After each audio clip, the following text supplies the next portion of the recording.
পরিচয় ছিল? হ্যাঁ, পরিবারের পূর্ব পরিচয় ছিল। ওর বাসা আমাদের বাসার পাশে নোয়াখালীতেই। আসলে আমি ওই সময় বাংলাদেশে ছিলাম না, জাস্ট একটা লেটার পাঠাইছিল। এরপর আমার বাংলাদেশে আসার কথা ছিল, বাট আমি আর এই ঘটনার পরে আমি আর বাংলাদেশে ওই সময় আসি নাই।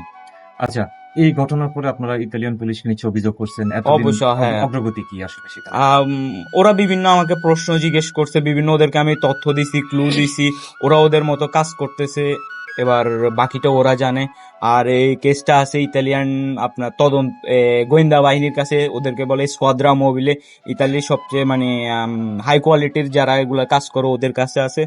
ওরা ওদের মতো আগাচ্ছে কাজ। এখন আমার থেকে যা তথ্য দেওয়ার আমি দিছি, ওরা আমার থেকেও অনেক কিছু নিছে, অনেক কিছু জানছে, এতটুকুই। আচ্ছা, আমরা- টাকা পয়সার বিষয়টা আমরা জেনেছি যে আপনি আজকে বিশেষ একটা পাসপোর্ট আপনাকে সরবরাহ করার হ্যাঁ, হিসেবে এটা আসছেন। বাংলাদেশ এম্বাসি থেকে। এটা নিয়ে কিছু বলবেন? এটা হ্যাঁ, খুলে বলুন। আমার বাংলাদেশ এম্বাসিকে, ইতালিয়ান বাংলাদেশ এম্বাসিকে, রোমের, ওদেরকে অসংখ্য ধন্যবাদ। ওরা আমার সাথে সেই 26 তারিখ থেকে শেষ পর্যন্ত ওরা আমার পাশে ছিল, আমাদেরকে সর্বোচ্চ সহযোগিতা করছে। ওদেরকে অসংখ্য ধন্যবাদ। এবং ইতালিয়ান যারা নাগরিক ছিল ওই দেশের, ওদেরকে অনেক অসংখ্য ধন্যবাদ, কারণ ওরা শুরু থেকে পাশে ছিল। আমার আব্বুর কলিগরা, ফ্রেন্ডরা, ইভেন সাধারণ জনগণ আমার পাশে ছিল, সবাই পাশে ছিল, এতটুকু। না, আমি দেখতে পাই না, কারণ রুমের সব দরজা আটকানো ছিল এবং বাসা পরিষ্কার ছিল। আচ্ছা, শাহাদাত যেহেতু আপনাদের পূর্ব পরিচিত, তার সঙ্গে কি আপনাদের কোনো টাকা পয়সার লেনদেন বা- হ্যাঁ, একটু টাকা পয়সার লেনদেন ছিল, ওই সুবাদ ধরে ও এই জিনিসটা ঘটাইছে। আপনি কি আবার এটিতে যাবেন? ইনশাল্লাহ। তো কামাল উদ্দিন সাহেবের শালক হোসেন জাহান মমতাজের বড় ভাই। অ্যাকচুয়ালি আমরা এই বডিগুলো খুব সুন্দরভাবে বাংলাদেশে আসছে, এটা আমরা খুব অতি তাড়াতাড়ি পেয়েছি। তবে স্পেশালি আপনারা সব শুনেছেন, জেনেছেন, তবে আমি স্পেশালি বলতে চাই বাংলাদেশ প্রবাসী কল্যাণ মন্ত্রণালয়, বাংলাদেশ পররাষ্ট্র মন্ত্রণালয় এবং ইতালিয়ান এম্বাসি, বিশেষ করে ইতালিয়ান কনসুলর আসিফ আনাম সিদ্দিক, ওনারা আমাদেরকে যে সাপোর্ট দিয়েছে। আসলে বাংলাদেশের এম্বাসির ব্যাপারে নানা কথা বলে মানুষ, আসলে প্রবাসী কল্যাণ মন্ত্রণালয়, পররাষ্ট্র মন্ত্রণালয় এবং ইতালিয়ান এম্বাসি এবং ইনক্লুডিং পাসপোর্ট অফিসের বিশেষ করে উনি প্রজেক্ট ডিরেক্টর সম্ভবত।